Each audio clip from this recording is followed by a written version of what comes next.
첫 시간을 만났는데요. 여러분, 노래들 좋아하시죠? 네. 우리가 세상에 있을 때 부르던 노래를 대중가요라고도 많이 얘기하죠. 그리고 또 요즘 트롯 열풍이 대세죠, 지금도. 그런데 보면은 이 대중가요 가사들을 가만히 들어보면 그 가사들 속에는 그 한 시대가 반영되어 있어요. 한 시대를 잘 핵심적으로 드러내 보여주기도 합니다. 여러분, 혹시 이런 노래 그러면 들어보신 적 있습니까?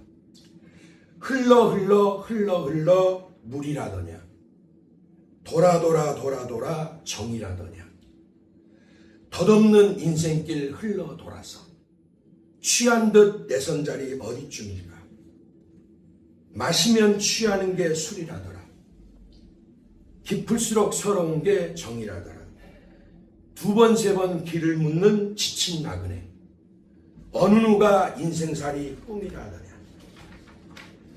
풀지 못할 수수께끼 가슴에 안고 흘러간다 돌아간다 머물다 간다. 어때요? 들어보신 적 있어요? 예. 옛날에 유태인이라고 하는 가수가 불렀고, 강병철과 삼태기도 불렀고, 트롯 여왕 주현미도 리바이벌에서 불렀던 당시 80년대에 상당히 유명했던 노래이기도 합니다. 이 제목도 여러 가지가 있는데 그 중에 큰 버전 두 개가 흘러 흘러 돌아 돌아 그리고 또 수수께끼, 그 내용에 맞는 제목을 붙여서 많이 그래도 그 당시에 사람들 입에서 불려졌던 노래이기도 합니다. 그런데 자세히 들어보면 들어볼수록 가사가 너무나 철학적이에요. 그리고 철학적 질문입니다. 그리고 나그네 인생길에 어떤 고단함과 쓸쓸함이 진하게 묻어나오는 그런 가사이기도 합니다. 그렇지만 그 노래 내용 가사처럼 풀지 못할 인생의 수수께끼만 가슴에 안고 이한 세상 나그네처럼 떠돌고 머물다 흘러간다 돌아간다 이렇게 끝나고 맙니다. 그래서인지 그 원곡을 들어보면 마치 가슴에 어떤 머물진 한을 토해내는 듯한 그런 절창과 아주 절절함이 그 노래에는 있습니다. 그런데 가사 전체가 보면 다소 염세주의적이고 허무주의적인 냄새가 풀풀 쓸쓸하게 묻어 있고 녹아 있습니다.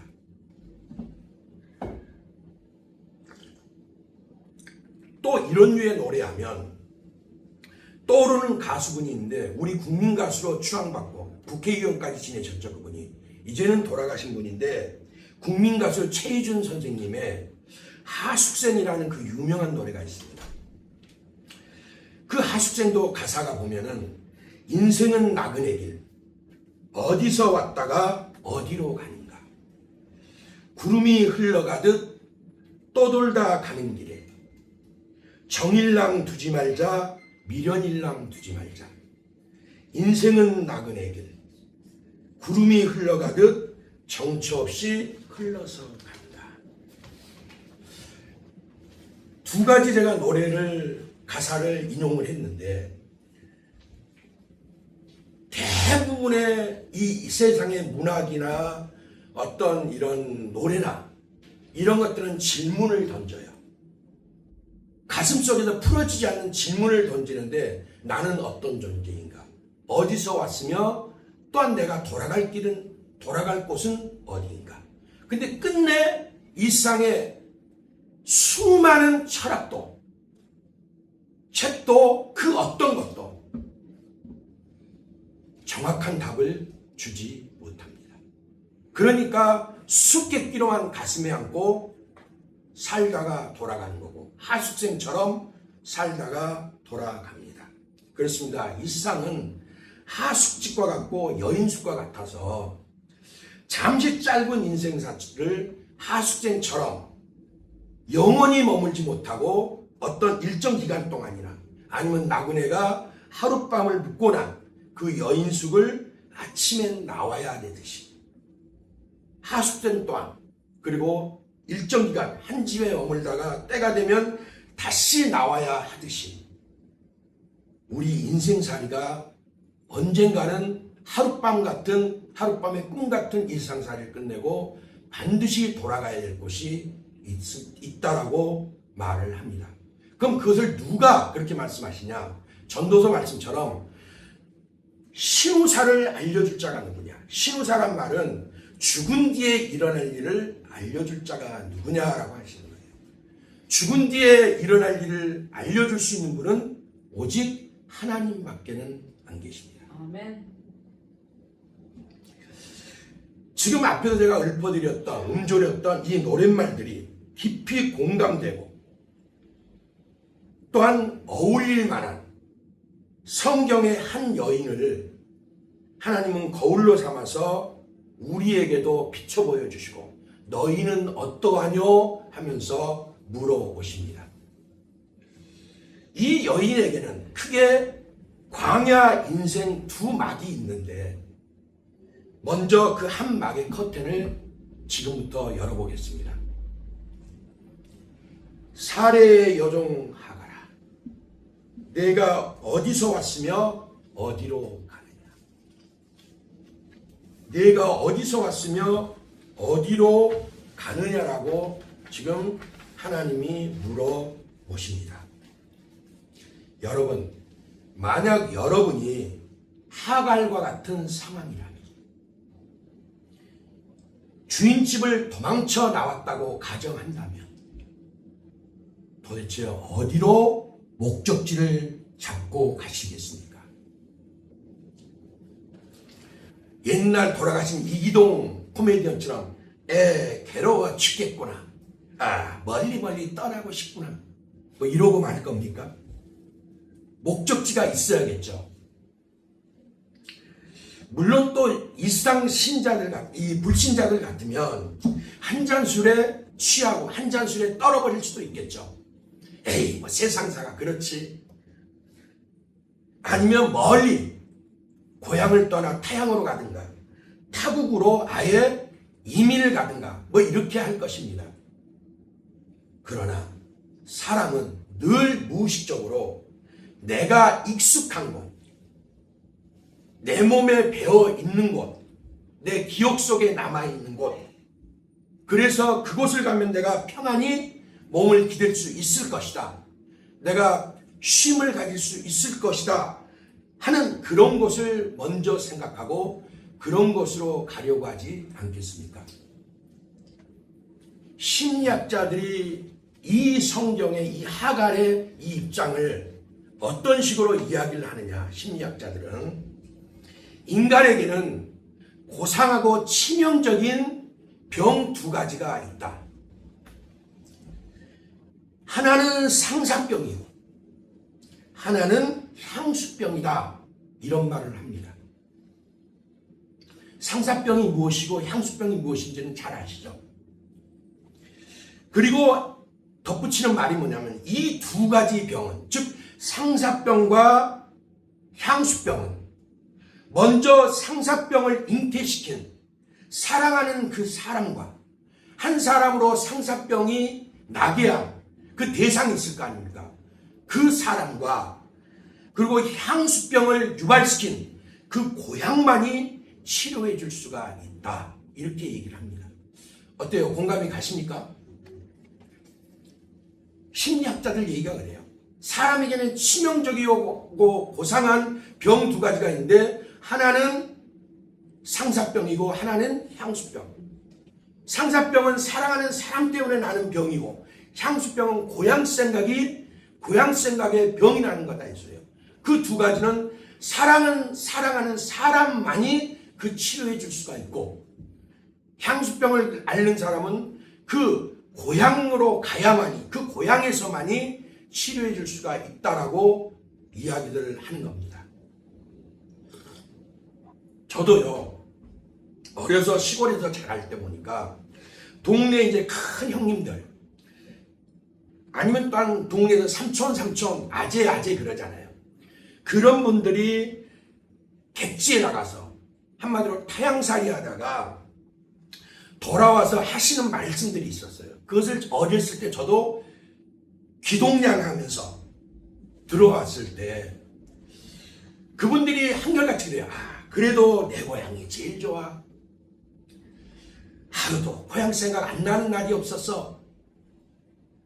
그러면서 꼭 덧붙이는 말이 외롭고 슬프고 몸에 병들고 나면 더더욱 객지살이가 힘들게 느껴지고 코에서 단내가 날 때 그때 고향 생각이 더 간절해지더라 라는 그런 말들을 하시더라고요. 저는 아직 그때까지만 해도 저것이 시방 뭔 말이다야 이랬어요. 이해가 안 되니까 어린 저는. 그런데 지금은 100번이고 1000번이고 저도 공감합니다. 하갈도 마찬가지입니다. 하갈은 애굽 왕한테 선물로 받았던 아브라함의 부인 사레의 여종이었어요. 이 도망친 이 여주인공이. 그런데 그가 앞에서 말씀드린 것처럼 사리를 떠나 어디로 갔느냐라고 할 때 그것을 우리 청교도 신학자인 매튜 헨리라고 하는 유명한 청교도 신학자가 계세요. 근데 그분이 주석에서 창세기 주석에서 이 상황을 뭐라고 말을 하냐면은 아마도 하갈은 자기 고향으로 가던 중이었던 것 같다. 그녀는 술을 향하여 가는 중이었는데 술은 애굽 쪽에 위치한 도시였다 이렇게 말합니다. 맞죠? 오늘 마지막에 보면 어디 곁이라고 얘기를 합니까? 솔숲 기리어예요. 여기 나온 게 뭐야? 술이라고 나오면서 거기에 샘물이 있었다라고 얘기를 하죠. 이 술은 바로 애굽, 지금의 이집트 쪽에 가장 가까운 도시 중에 하나였어요. 그곳으로 도망갔다라고 하는 겁니다. 어때요? 신학자의 말과 성경에서 하나님 말씀하시는 것이 신빙성이 있고 일치가 돼 보이죠? 그런데 오늘 하갈의 인생에 훅 하고 들어온 우리 하나님의 질문은 하갈만이 처음 받은 질문은 아니었습니다. 이 질문은 최초에 이 질문이 언제 하나님이 하시느냐? 창세기 3장에서 보면 죄를 짓고 따먹지 말라는 선악과를 따먹고 숨어버린 아담을 찾아오셔서 간절한 음성으로 아담아 내가 어디 있느냐 라고 물으셨던 하나님의 질문이 먼저 첫사람 아담에게 있으셨다는 거예요. 똑같은 하나님의 질문이 또 하갈에게 주어진 거예요. 아담은 하나님의 내가 어디 있느냐라는 이 질문을 사과에 이 선악과의 그 단맛을 입가에 남긴 채 나무 뒤 그리고 자기의 부끄러운 그 치부가 드러난 것을 나뭇잎으로 가리고 숨었다면 이 하갈은 지금 황량한 벌판, 이게 지금 지금의 시나이 반도 중심중에 있는 그 광야예요. 황야예요. 지금 현재 시나이 반도 많이 그러죠. 이스라엘 쪽에. 바로 그곳을 말합니다. 그런데 이 황량한 벌판 끝도 보이지 않는 광야에서 서럽게 쏟아냈던, 울었던, 그 눈물이 흘렀던, 눈물로 얼룩진, 그리고 그 눈물 곁에 이 하갈은 숨습니다. 하지만 하나님은 묻기를 멈추지 않으세요. 계속 질문하십니다. 너는 어디에 있느냐? 내 숨은 벽은 어디냐? 이렇게 질문을 하시는 겁니다. 그러면 전지전능하신 하나님이 그것을 숨은 것을 몰라서 물어봤겠습니까? 그렇지 않습니다. 하나님은 내가 지금 숨은 것을 몰라서 물어보시는 게 아니라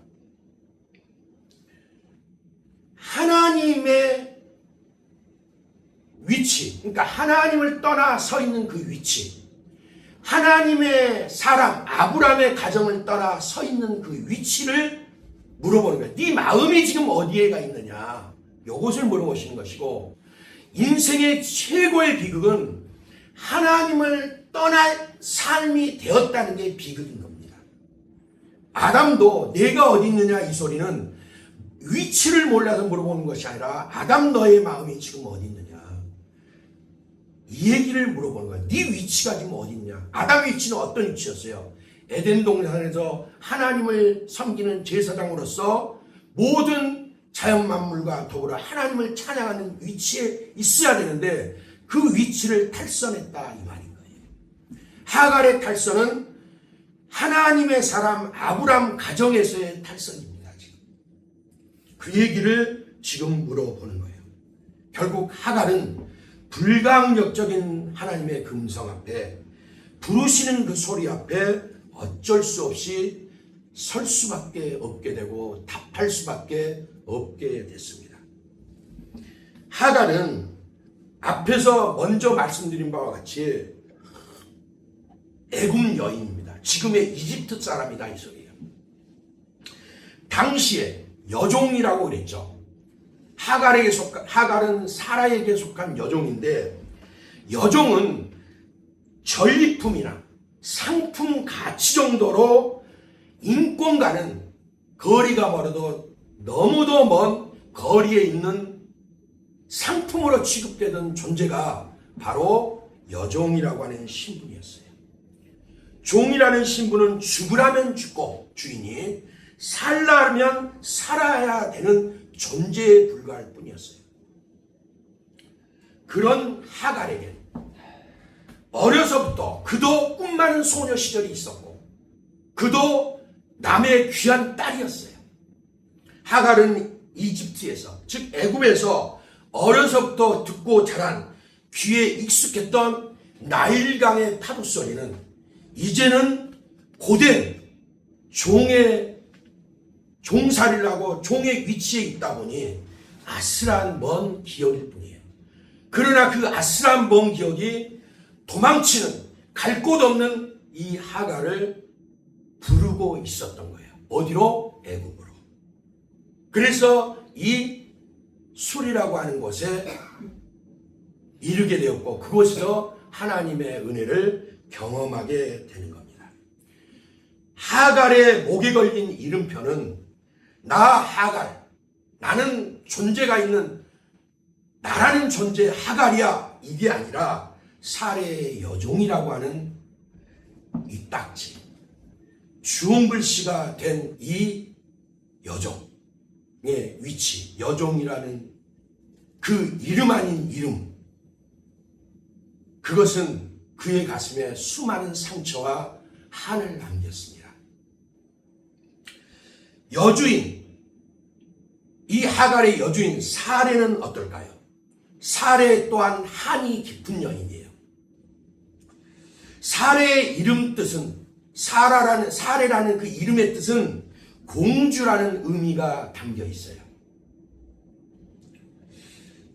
그런데 사실 이 사레는 그 이름처럼 공주라는 그 이름값 해석을 했는지는 모르겠습니다만은 든든한 울타리 같은 남편의 그늘에서 손에 물 한 방울 묻히지 않고 여봐라 하면서 수많은 종들을 거느리던 말 그대로 공주처럼 살았던 여인이에요.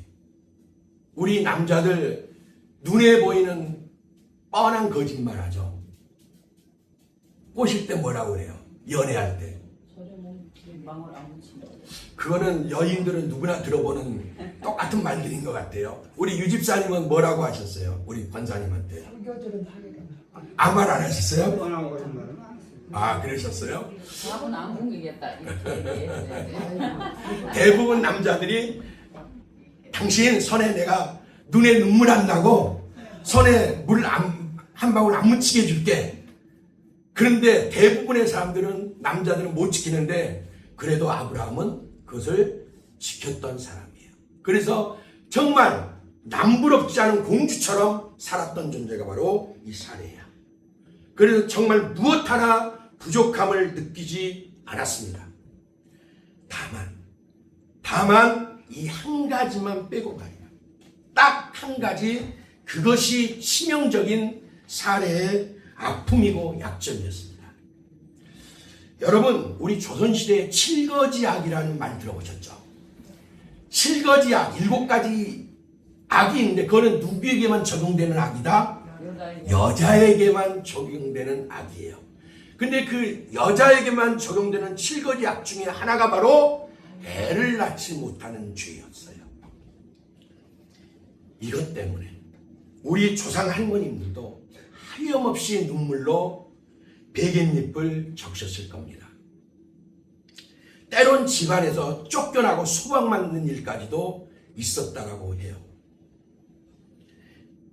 여인에게 있어서 아이는 권력이었고 안전한 보험과도 같은 것이래요.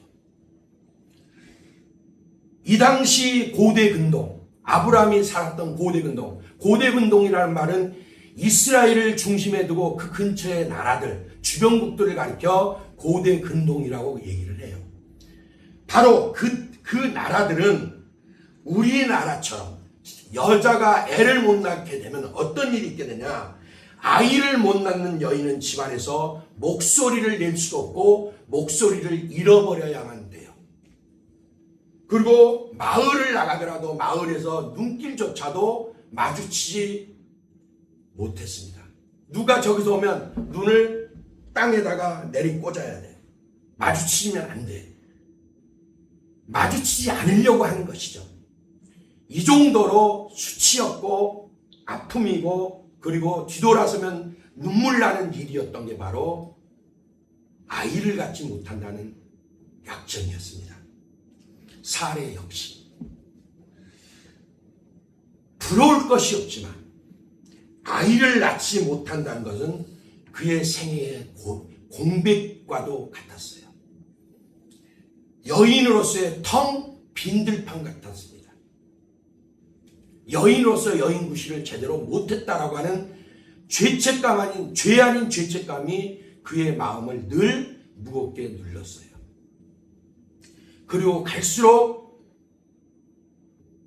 미소를 잃어갈 수밖에 없고 사례 역시 목소리를 잃어갈 수밖에 없었습니다. 그러다가 사례가 결국 자신의 그 공백을 채우기 위해서 선택한 방법이 바로 시바지였어요. 당신은 시바지, 자기 남편의 씨를 받은 여종일지라도 여종의 몸에서 자기 남편의 씨를 받고 태어난 아이는 자신의 아들이나 손으로 드릴 수가 있었어요. 바로 사례는 하갈을 통해, 하갈이라는 시바지를 통해서 자기의 욕망을 이루고자 했던 거예요. 어느 날 주인 사례의 손이 여종 하갈의 어깨를 툭 치면서 말을 합니다. 오늘 밤 네가 남편 아브라함에게 들어가라. 하갈 입장이 어땠겠습니까? 에그머니야, 주인님, 아니 내가 고목나무에 꽃 피울 일이 있습니까?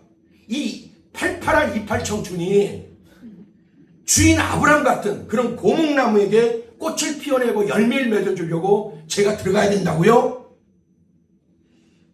욱 하면서 이런 반항이 속에서 불쑥 올라왔지만은 그 소리는 가슴에서만, 그 소리는 입 안에서만 맴돌 뿐 결코 입 밖에는 낼 수 없는 말이었습니다. 하갈은 선택권이 없었고 그런 그녀에게 내가 오늘 밤 이라는 이 한마디는 하갈의 마음을 사정없이 두들기는 북소리가 되었고 심장이 덜덜대고 마라톤 선수처럼 그 심장은 뛰고 또 뛸 수밖에 없었습니다. 그런데 어쩔 수 없는 살해 여주인의 그 명령을 못 이겨 치른 그 하룻밤의 꿈이 잊고 난 후 그날 이후 하갈은 변했습니다. 우리 아이가 달라졌어요 하는 TV 프로그램 있죠. 그런 것처럼 우리 하갈이 달라졌어요. 이렇게 된 거예요. 그날 이후 집안의 모든 사람들의 하갈을 대하는 태도와 말투는 정과는 전혀 다른 그런 분위기들이 물씬 풍겨나기 시작합니다. 함부로 못되었다 이 소리예요. 하갈 또한 자신의 뱃속에서 생명의 힘찬 발길질이 느껴질 때마다 그것이 권력처럼 느껴졌고 어쩐지 자신이 여주인 사례보다도 더 높은 위치에 선 듯한 묘한 감정이 자라나기 시작했어요. 올려다 보기조차 두려웠던 하늘 같은 여주인 사례. 그가 어쩐지 이제는 그날 이후 이제는 자신의 아래로 보이기 시작했다는 거예요. 하갈의 미소 뒤에는 예전에는 주인 사례 앞에서 살기 위해서 어려움 당하지 않게 해서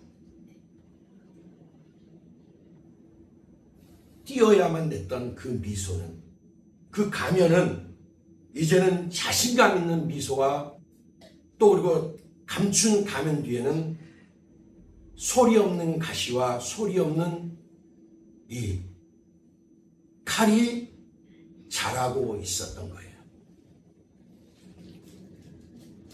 갈수록 하갈의 입에서 나오는 말과 행동은 여주인 사례를 도발하고 충분히 자극할 만한 그런 말들 뿐이었어요.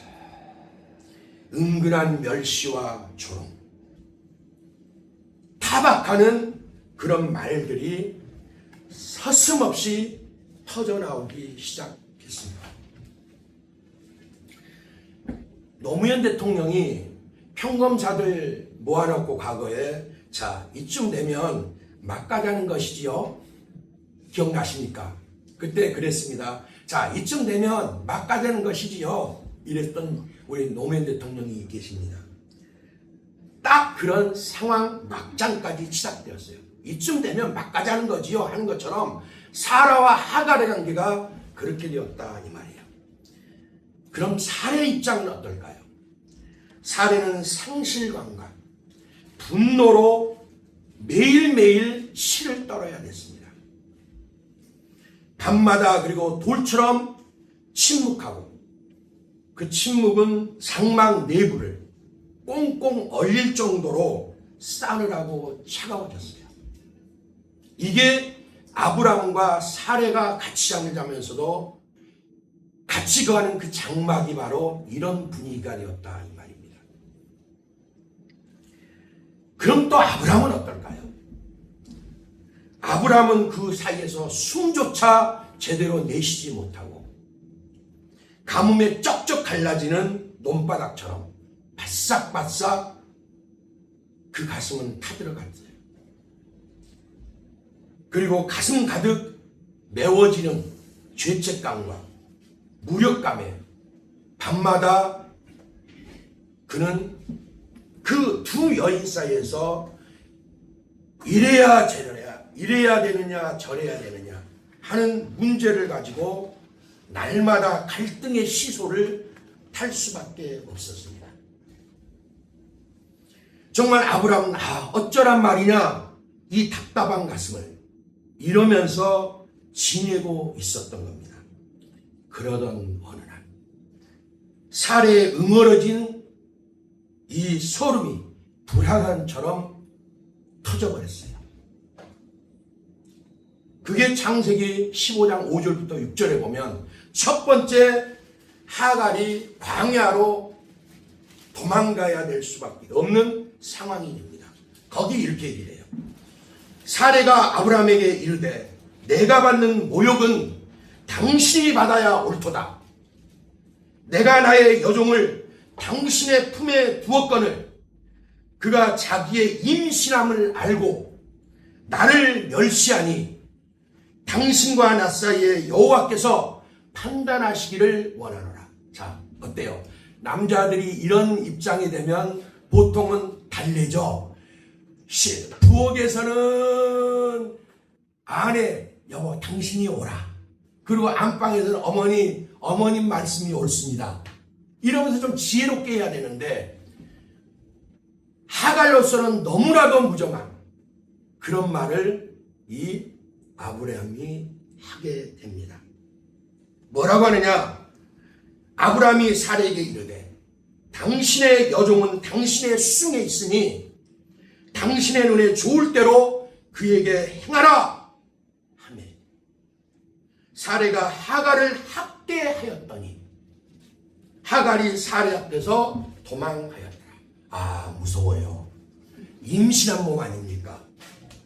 그것도 자신의 뜻에 의해서 하갈이야 무슨 죄가 있겠어요? 당신의 사레의 뜻에 의해서 들어갔고 임신을 했다면 아이고 아야 그거 들지 마라잉. 너 뱃속에 애 생각해라잉. 그 좋은 것 귀한 것 먹이고 좋은 것만 듣게 하게 하고 좋은 것만 보게 하려고 노력해도 시원찮을 판에 이 여인의 질투가 얼마나 무서운지 자기 남편의 씨가 있음을 뻔히 알고 배에 불렀을 거 아니에요. 이 정도. 그걸 알면서도 학대를 했다라고 얘기해요. 여러분 학대라는 그 말에는 어떤 의미가 들어가 있습니까? 모질게 하고 독한 말을 하고 이런 것들 아니겠습니까? 학대했다라고 얘기해요. 또 반면 사례에 그동안에 얼마나 울분이 쌓였으면 그랬겠느냐라고 하는 그 상황을 우리가 유추해 볼 수가 있어요. 결국 하갈은 이 학대를 견디지 못해서 새벽 어둠 속에 나와서 모래 위를 맨발로 달리고 또 달렸습니다. 여러분, 종은 신을 신을 수가 없었어요. 그 당시에는. 그러면 맨발로 뛴다면 그 모래만 있겠습니까? 짜글짜글한 것들도 섞이고 여러 가지 것들이 섞여 있겠죠. 그 모래알이 맨발의 피부를 찌르겠습니까? 안 찌르겠습니까? 엄청나게 아플 거예요. 그런데 그 통증은 그래도 내가 살아있구나. 내가 그 무서운 여주인 사례를 피해 이렇게 내가 살아서 아직은 숨 쉬면서 이렇게 도망가고 있구나. 이렇게 자각하게 하기에 충분했습니다. 찬바람은 귓가에서 윙윙대면서 들이마시는 숨 속에 그리고 그 숨결 따라 폐를 깊게 찔러대고 모래먼지와 땀이 뒤섞인 숨결은 목에 걸려서 콜록콜록 기관지를 자극시켜서 기침, 가래 끓는 소리를 내게 만들었어요. 얼마나 고통스러웠겠습니까? 광야는 우리 유집사님 사우디에 갔다 오셨으니까 잘 아시지만 처음에는 그거를 모르면 왜 하나님은 밤에는 불기둥, 낮에는 구름기둥이라고 했을까? 이해가 안 가는데 참으로 과학적이에요. 밤에는 영하의 날씨입니다. 그렇기 때문에 불기둥이 있으므로 덮여줄 수가 있고 하루에 40도 차이. 그렇죠. 따뜻한 생활을 할 수가 있게 만들어주고 낮에는 너무도 뜨거우니까 구름이 가려져 갖고 직사광선을 피하게 해줘서 그 구름이 그늘을 만들어줘서 백성들이 쉼을 얻게 힘이 들지 않게 해줬던 거예요. 그런데 지금 여기에 이 광야는 그런 것도 없습니다. 지금 하갈이 마주한 광야는 낮에는 메마른 대지 위에 따갑다고 할 때 뜨거운 햇살이 화살처럼 쏟아져 내리고 밤이면 냉랭한 한기가 산끝란처럼 쑤셔들어가지고 뼛속까지 시린 그런 곳이에요. 그런 광야를 여러분 상상해 보십시오. 임신한 채 무거운 몸을 이끌면서 뒤뚱뒤뚱 걸음으로 하갈이 걸어가고 있습니다. 어떤 입장일 것 같습니까?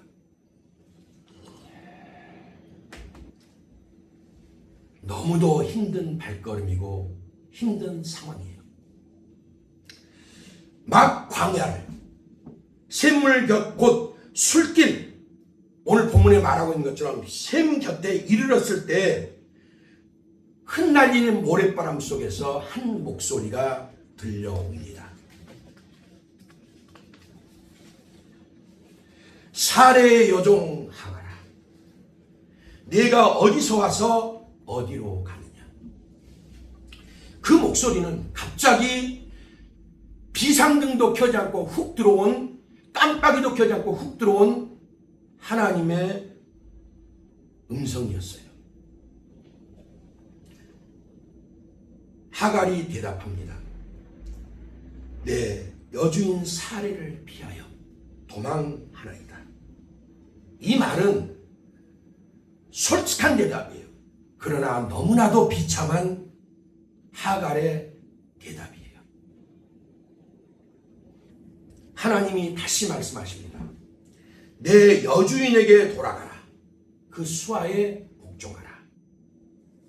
사레, 다시는 듣고 싶지 않은 그 이름, 다시는 만나고 싶지 않은 무서운 주인 사레인데 다시 그 수하로 돌아가라니 도저히 내키지 않는, 아무리 하나님 말씀이라도 내키지 않는 말이었어요.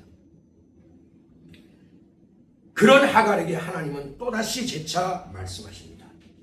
돌아가라. 그 자리로 돌아가라. 그런데 이번에는 약속을 주시는 거예요. 어떤 약속을 주십니까? 내 자손을 크게 하리라. 그리고 그 아기의 이름까지 붙여주십니다. 이삭도 하나님이 이름을 붙여주셨고 이스마엘도 하나님이 이름을 붙여주세요.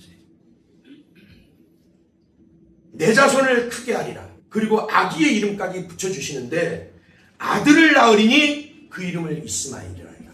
아들을 낳으리니 그 이름을 이삭이라 하라. 마태복음 1장 21절에 아들을 낳으리니 그 이름을 예수라 하라.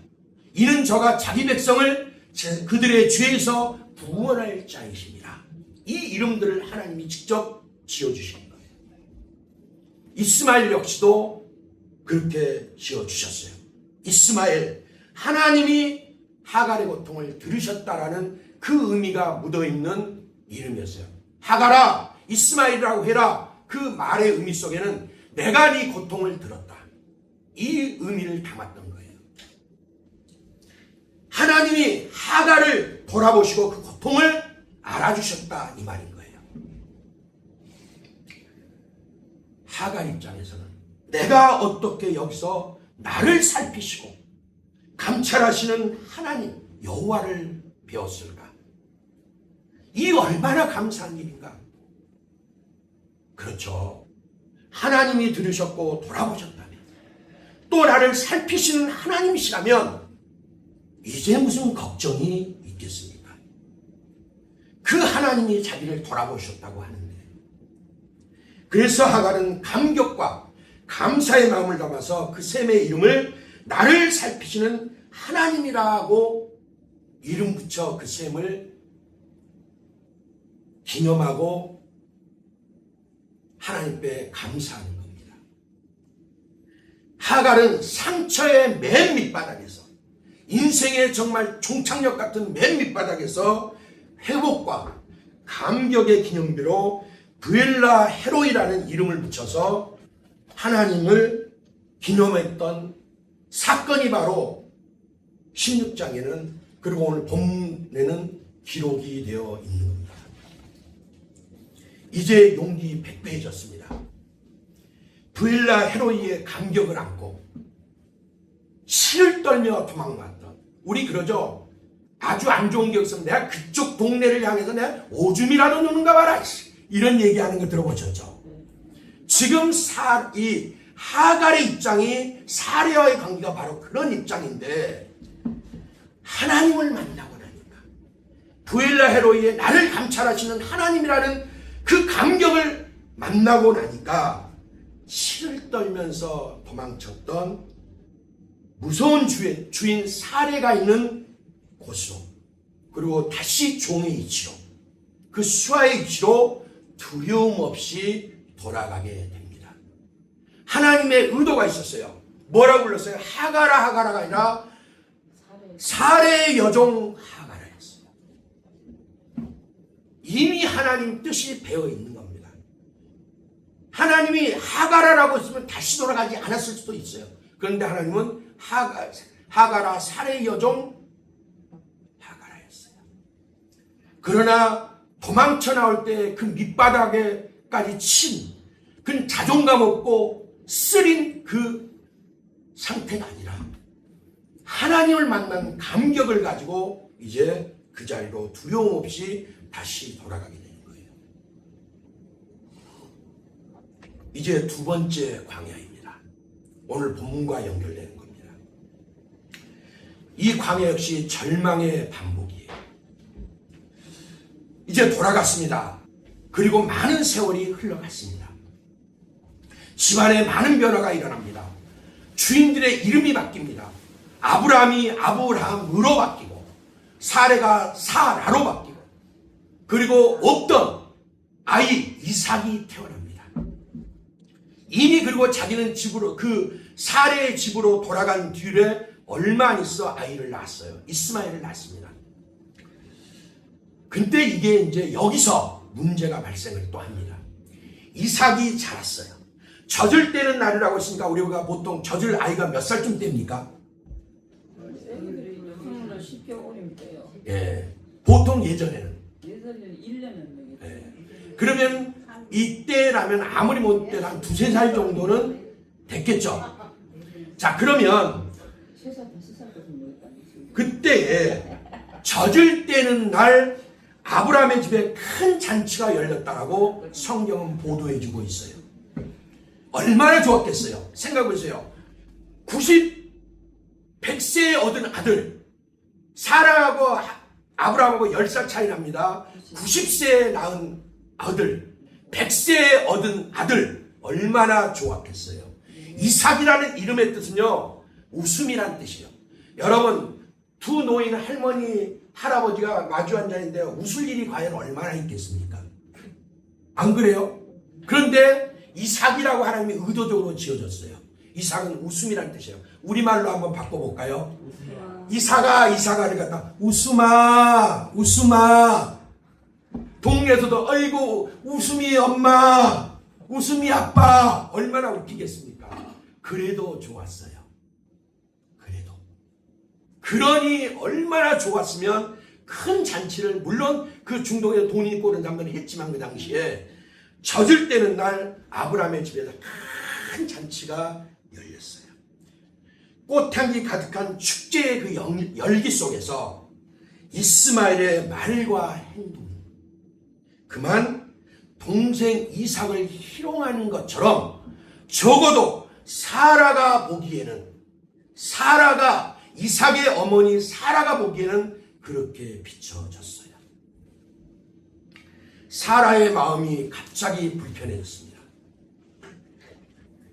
아브라함에게 한 걸음에 마치 전기기관차가 콧김을 칙칙폭폭 칙칙폭폭 내뿜는 것처럼 한 달음에 달려가서 기차 화통 같은 큰 소리로, 우리 장로님이나 내 목소리는 잘 알아. 그런 큰 목소리로 다그치듯 포효하는 거예요. 저 여종을 그 아들과 함께 내쫓으세요.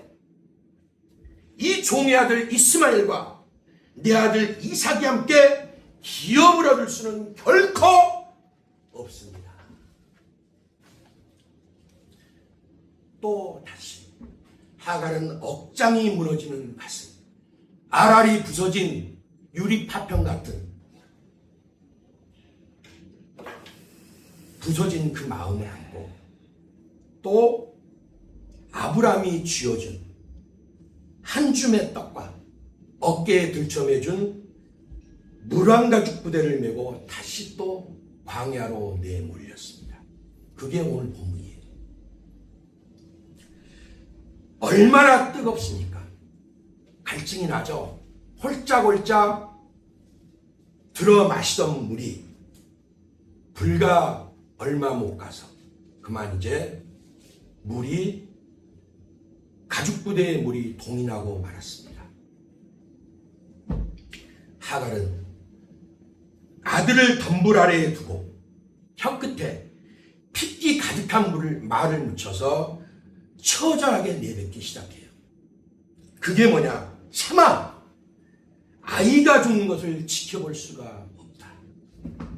그 본문에 그렇게 되어 있죠. 샤마! 이스마엘이 죽는 꼴을 내가 옆에서 보고 있을 수가 없다. 보통 성경에 사람바탕 거리라고 하는데 멀리 떨어지지 않은 거리 이렇게 마주보는 거예요. 서로. 그러면서 얼마나 기가 막히겠어요. 이때 이스마엘도 나일도 이제 10대를 바라볼 정도의 나이에요. 그럼 얼마나 기가 막히겠어요. 그 정도면 눈치가 있고 엄마 입장도 알고 그렇지 않겠습니까? 자신들이 지금 어떤 입장이 되었다는 걸 이렇게 바라보면서 아들 이스마엘하고 나오느니 통곡밖에는 없어요. 소리 높여가면서 목 놓아 웁니다. 얼마나 서럽겠어요. 여러분, 물이 떨어져서 이제 아이가 죽게 되고 그 아이가 죽어가는 꼴을 내가 참아 못 보겠다고 할 정도, 어미로서 죽어가는 그 아들을 위해서 아무것도 할 수 없는 그 비참한 신세, 얼마나 힘들었겠어요. 성경은요 보통 이렇게 표현할 때 우리 내면적인 것들도 얘기하지만 어떨 때 한 부분만을 얘기하지만 내면적으로도 얼마나 어렵겠어요. 여러분 같으면 입장 바꿔놓고 아들이 죽어가는 입장을 아무것도 못하고 눈 뜨고 바라만 보고 있어야 된다면 어떤 마음이시겠습니까? 지금 하갈의 마음이 그 마음이에요. 그 순간에, 그렇게밖에 할 수 없는 그 순간에 하나님은 귀를 기울이시고 들으셨어요. 그런데 이번에는 하갈이 임신한 상태에서 나왔을 때 하갈의 음성, 그 목소리를 들으셨던 하나님의, 그리고 그 목소리를 향하셨던 하나님의 귀와 눈이 이번에는 아들 이스마엘의 울음에 하나님이 돌아보시고 응답을 하십니다.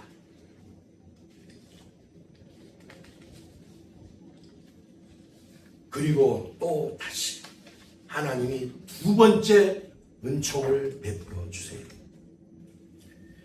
광야 한가운데서 바로 옆에 있어도 보지 못했던 그 광야 바로 옆에 하나님의 은총으로 하나님이 눈을 밝혀주니까, 하갈의 눈을 밝혀주니까 애구머니라 샘물이 여기 있네 하면서 샘이 옆에 있는 것을 발견하게 돼요.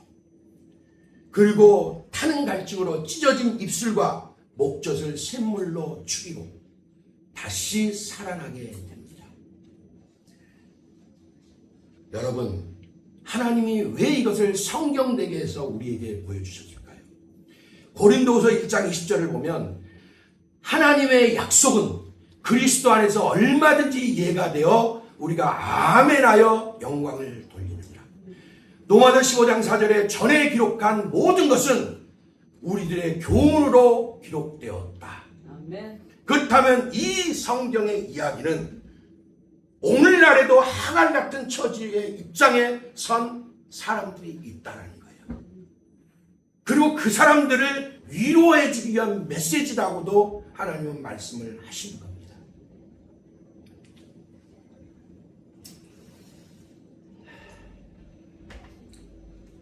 우리 모든 사람들은 모두 이러저러한 각자의 광야가 있습니다.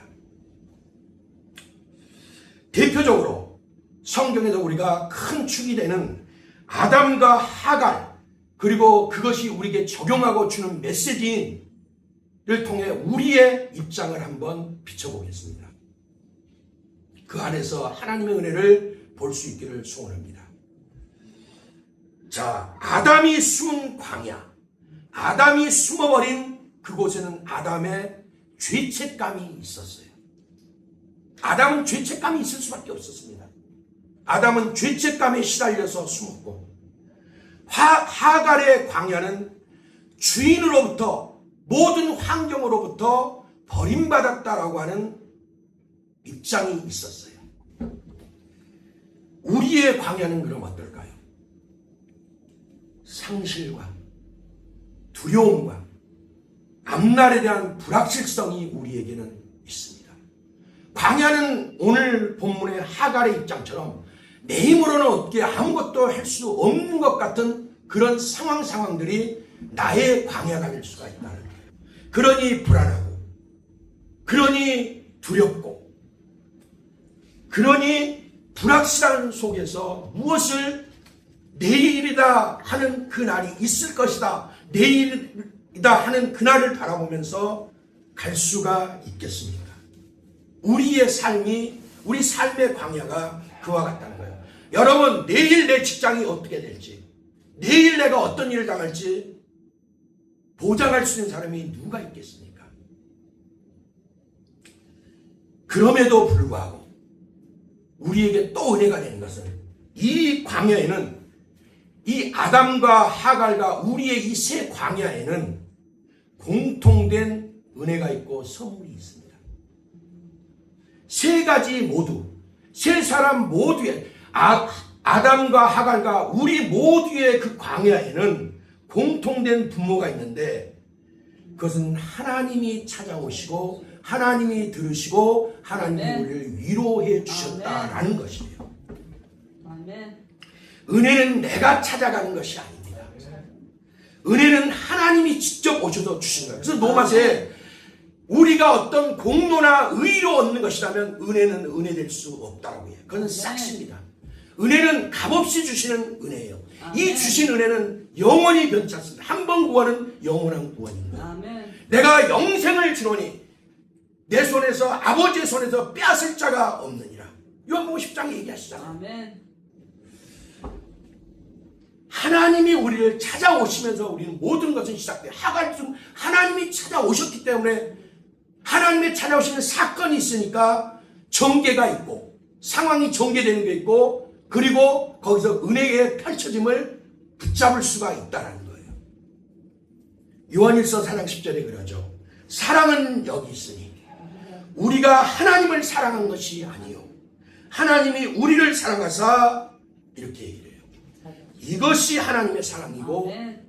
우리에게 주신 은혜예요. 우리 인생은 언제나 하나님 앞에서 이런저런 이유들을 가지고 도망자들이고 숨는 자들이라고 성경은 얘기를 해요. 이사야에 뭐랍니까? 내가 종일 손을 벌렸노라.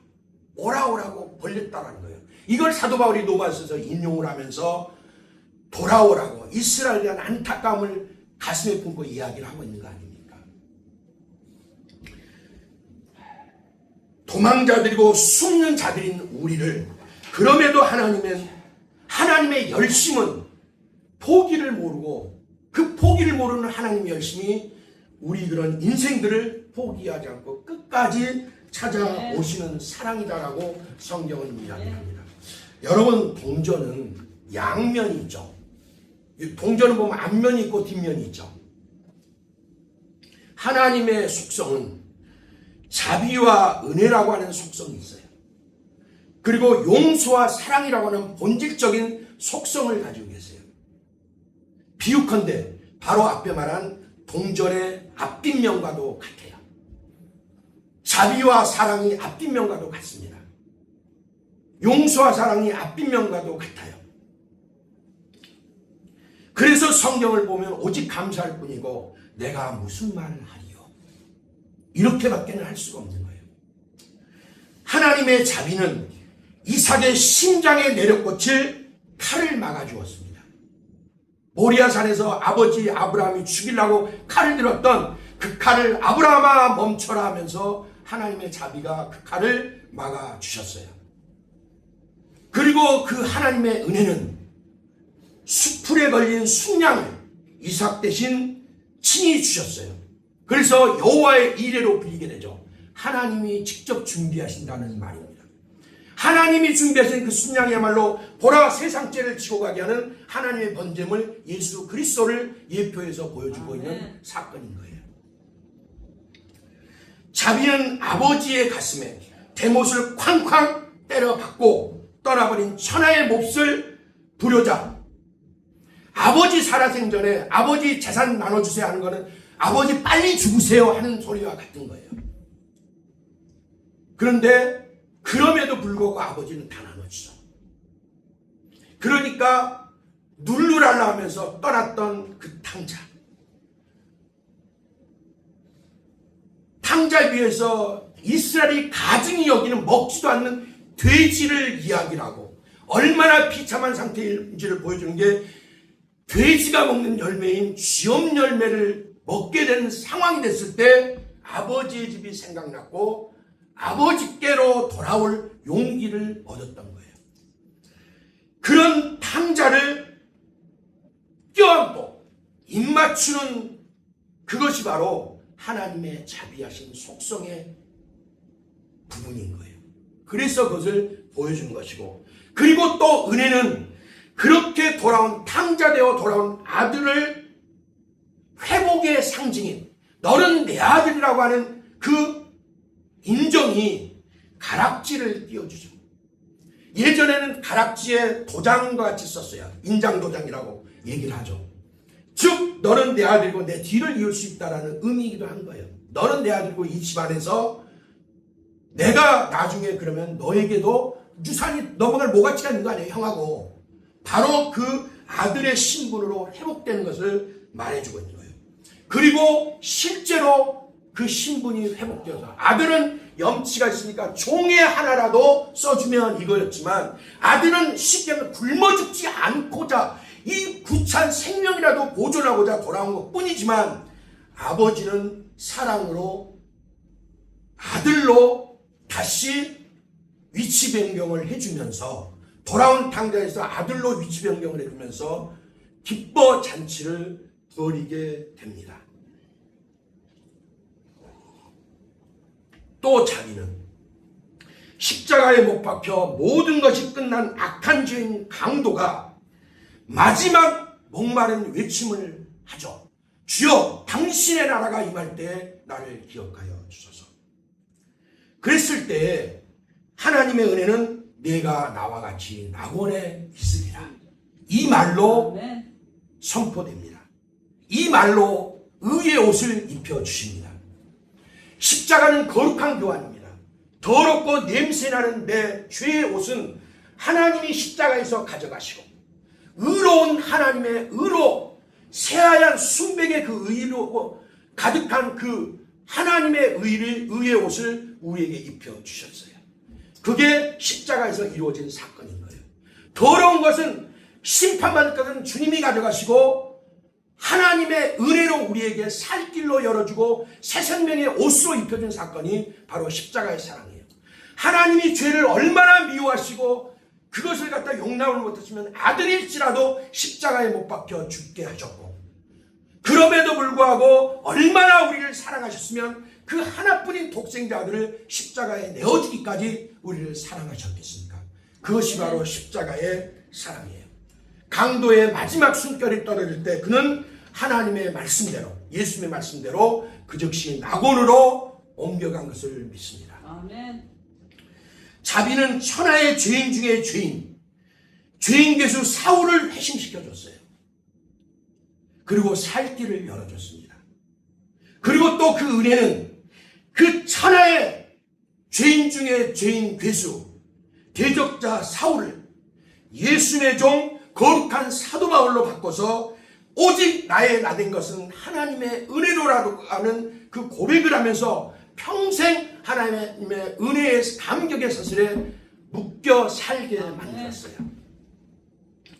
그리고 또 자비는 술 주정뱅이, 사람을 사고팔는 노예 사냥꾼 존 뉴턴을 구원해주고, 또 그 은혜는 나 같은 죄인 살리신 어메이징 그레이스, 오 하나님의 놀라운 은총을 죄인이었고 노예 사냥꾼이었던 존 뉴턴을 목사가 되게 하고 그 입을 열어 하나님을 찬양하는, 우리가 알고 있는 나 같은 죄인 살리시니라고 하는 진한 고백이 묻어있는 그 찬양을 부르게 만드신 것이 바로 하나님의 자비고 은혜입니다. 그리고 그 모든 자비와 은혜는, 앞에 말한 사람들에게 베풀어졌던 그 모든 자비와 은혜는 저와 여러분을 오늘 이 자리에 모이게 하고 하나님의 구원의 은총을 찬양하고 춤추며 영광 돌리게 하시는 거예요. 아멘. 우리에게 주신 하나님의 은혜는 바로 이런 것들을 가능하게 합니다. 목회자는요, 성경의 이야기를 그대로 들려줘야 돼요. 성곽을 분명히 갈라줘야 됩니다. 옳고 그름을 알려줘야 돼요. 저희가 만약에 제가 천국을 얘기하고 지옥을 얘기하고 하나님의 구원을 얘기하고 그걸 내가 믿는다면 세상의 악한 길로 가고 잘못된 것이 판치는 이 불의한 세상에서 이것은 옳고 저것은 그런 겁니다라고 분명히 그것을 얘기를 해줘야 되는 거예요. 그래서 교회의 목적은 죽은 영혼을 살리게 하고 삐뚤어지고 삐딱짝한 영혼을 바로 길을 수정시켜서 하나님께로 돌아오게 해주는 것이 바로 교회의 사명이고 목회자의 사명이고 우리 성도의 사명인 줄 믿습니다. 제가 들었던 이 권사님의 간증입니다. 그 권사님은 한 아들을 두셨습니다. 그런데 그 권사님은 일찍이 젊은 시절 혼자가 되어서 오직 곁에 있는 아들 하나를 바라보면서 어렵게 이런저런 일을 해가면서 뒷바라지 했습니다. 그리고 그 뒷바라지 덕분에 아들은 의사가 되었습니다. 의사가 되었고 그 흰 가운을 입은 그 아들을 보니 어머니가 얼마나 기특하고 자랑스러운지 모릅니다. 그런데 우리나라 말에 그런 게 있죠. 남편 복 없는 뭐가 자식 복도 없다. 딱 그 꼴이 되셨어요. 그런 기쁨을 잠시 누렸지만 어느 날 갑작스런 교통사고로 아들을 충격 속에 떠나보내게 됩니다. 권사님은 그래서 여러 날 밤을 아들의 채취가 남아있는 방에서 아들의 생이 멈춰진 것 같이 멈춰서 있는 시계를 보면서 한없이 울었다고 합니다. 그렇게 여러 날이 더 지난 후에 찾아온 여동생이 그러시더라는 거예요. 언니, 땅만 보지 말고 하늘을 봐. 정신이 그 한마디에 번쩍 드셨대요. 그리고 그 권사님은 동생의 그 말을 하나님의 음성으로 받아들였던 거예요. 그날부터 권사님은 매일 두 손을 모으고 하늘을 올려다보기 시작했습니다. 그리고 힘겹게 한마디 두 마디씩 음조리듯 내뱉는 말들이 기도가 되기 시작했어요. 그리고 그 한숨이 변하여 찬송이 되었다라고 합니다. 그리고 그 간증 마무리에 이런 찬송을 부르시더라고요.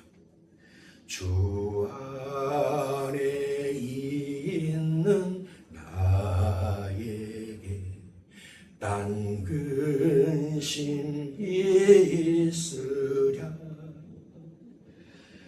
그렇습니다. 십자가 밑에 나아가 내 짐을 풀었네. 주님을 찬송하면서 할렐루야 할렐루야. 내 앞길 멀고 옴에도 나 주님만 따라가리. 그 두려움이 변하여 내 기도가 되었고 전날의 한숨 변하여 내 노래 되었네. 주님을 찬송하면서 할렐루야 할렐루야. 내 앞길 멀고 옴에도 나 주님만 따라가리. 저도 얼마나 그 권사님의 간증을 들으면서 감격이 됐는지 몰라요. 그렇습니다, 여러분. 그리스도인의 각자 인생 광야는 외로운 곳이라고 우리는 생각을 합니다. 그러나 외로운 곳이 것도 맞지만 그리스도에게는 어쩌면 그것은 거룩한 고독의 장소일 수도 있어요. 왜 그러냐?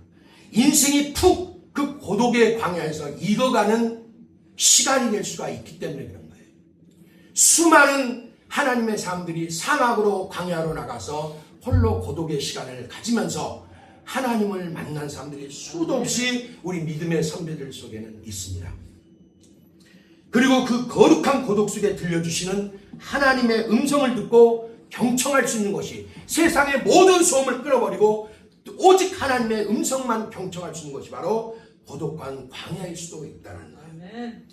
그리고 우리는 이런저런 끝자리는, 우리의 그런 이런저런 끝자리는 하나님께서 지금 여기서 다시를 할 수 있는 그런 자리이기도 해요.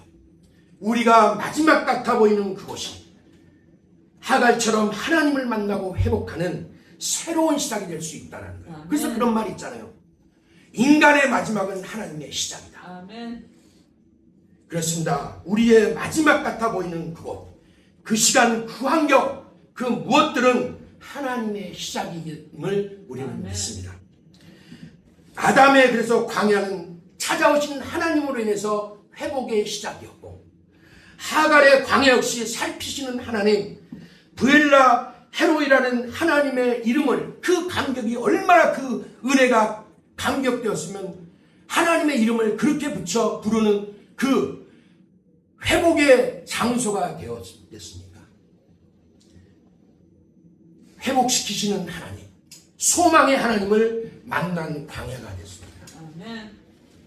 그렇다면 오늘 우리의 광야도 하나님의 은혜가 덧입혀지는 역전의 광야가 될 수가 있어요. 아멘. 내 어렵게 여겨지는 광야 같은 그 길이, 그 환경이 그렇게 될 수가 있다는 말입니다.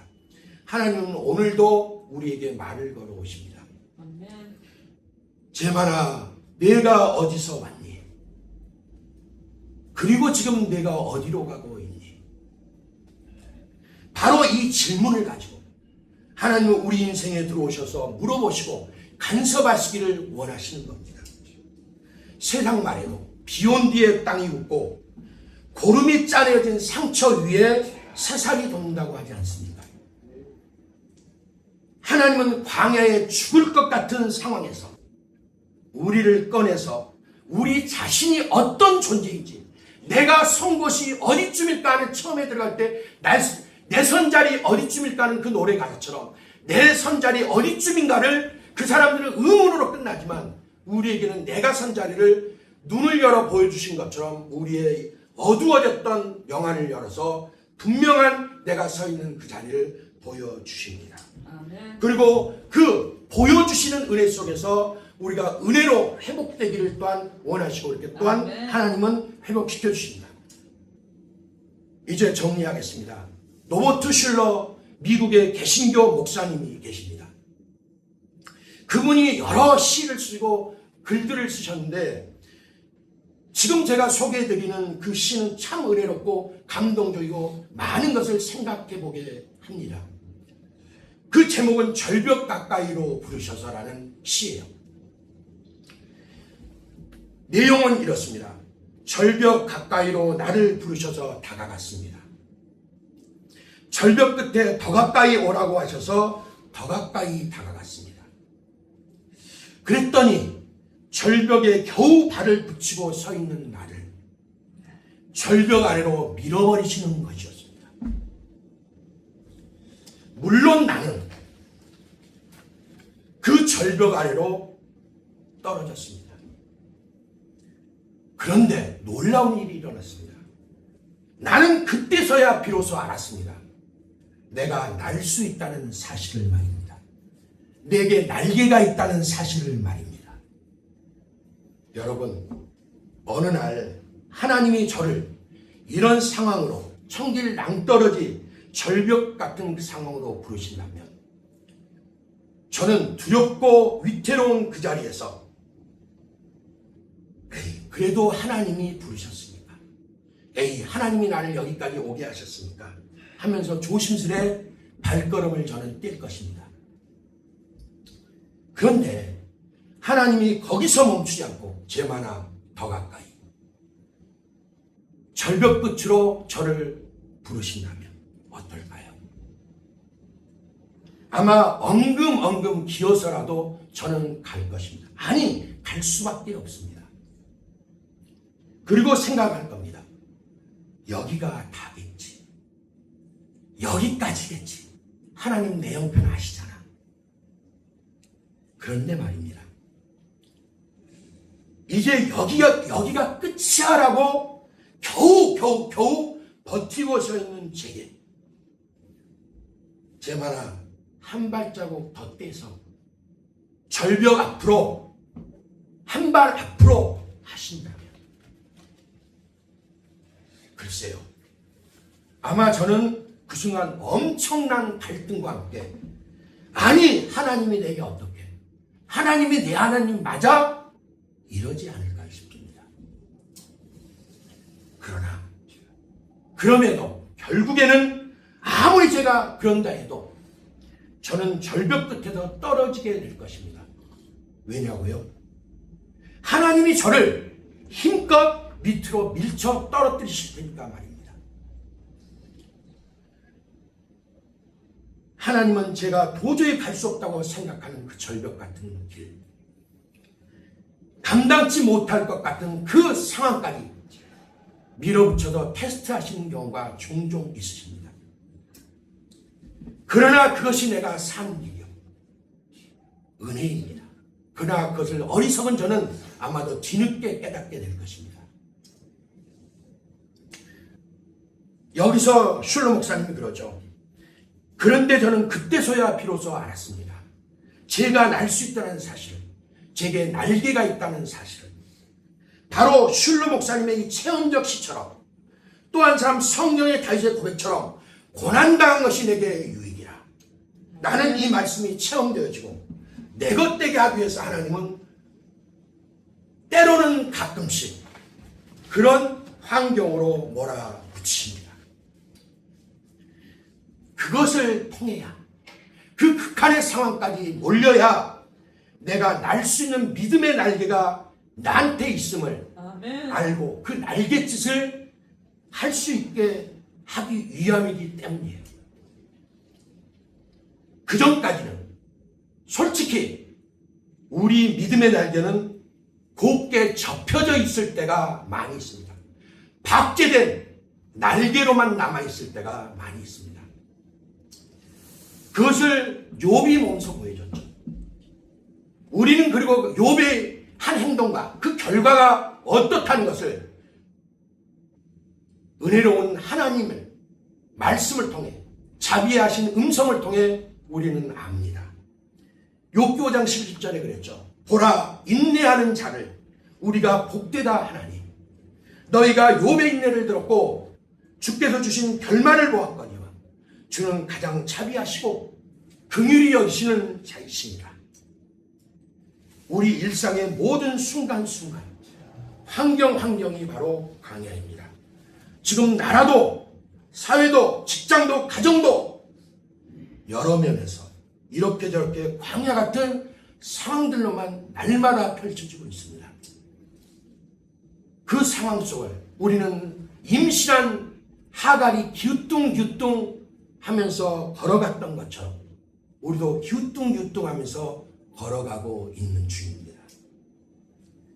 그러나 또 한편 우리들의 그런 광야는 기가 막힌 하나님과의 만남의 배경이 되고 아멘. 그리고 하나님께 뛰어오를 수 있는 디딤돌이 되어주기도 합니다. 아멘. 하갈이 광야에서 하나님을 만난 것처럼 그래서 위기가 기회가 된 것처럼 하갈을 찾으시고 보지 못한 눈을 열어 생명수를 보게 하시고 다시 그리고 그 물을 마시고 힘을 얻게 하신 하나님을 기대합시다. 아멘. 정말 이 말씀이 믿어진다면 우리 기대합시다.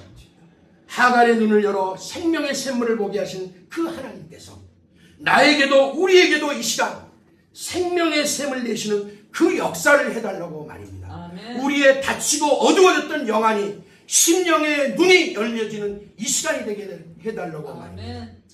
부디 그리해 주시길 소원하고 예수님 이름으로 축복하면서 아멘. 오늘 이 말씀을 마치고